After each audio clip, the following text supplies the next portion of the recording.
ચોખા અને ચણાની દાળ લઈશું. તો તેના માટે મેં 4 વાટકી ચોખાની મળશે, સામે 1 વાટકી ચણાની દાળ લીધી છે. તો તમારે સરખા જ માપથી તેને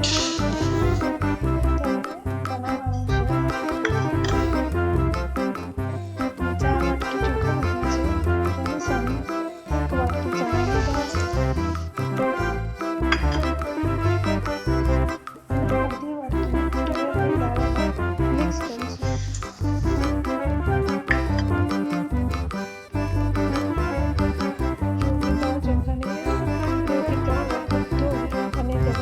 ગરમ પાણી મિક્સ કરી દીધું છે.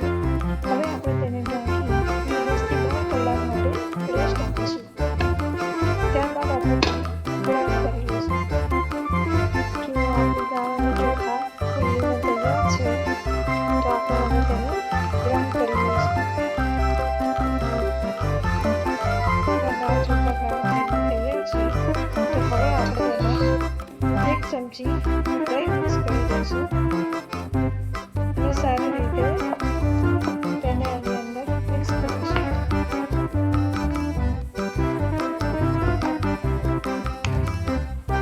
હવે આપણે તેને ઢાંકી અને ઓવરનાઇટ માટે રેસ્ટ આપીશું. તૈયાર છે, તો ચાલો હવે બધા મસાલા કરી લઈએ.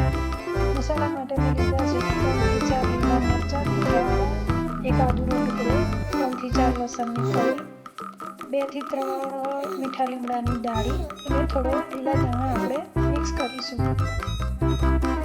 દૂધી લઈ લીધી છે, તેની સ્કીન ઉતારી ખમણીને એને પણ આપણે ઢોકળામાં મિક્સ કરીશું. તેને કારણે ઢોકળા એકદમ પોચા બનશે. જો અમે ધાણા મરચાં આદુ લસણની પેસ્ટ એમાં મિક્સ કરી દીધી છે. દૂધીને મેં ખમણીને રાખી છે, તેને પણ આપણે મિક્સ કરી દઈશું.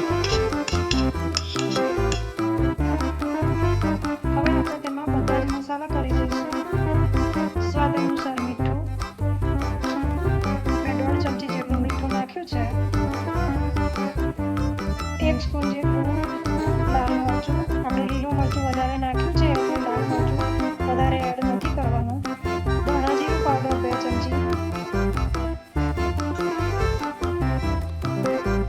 અને અડધી ચમચી હળદર મિક્સ કરીશું.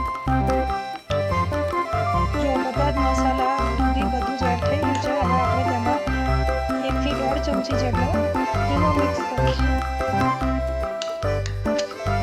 ઈનો એક્ટિવ થાય તેના માટે થોડું પાણી એડ કરીશું.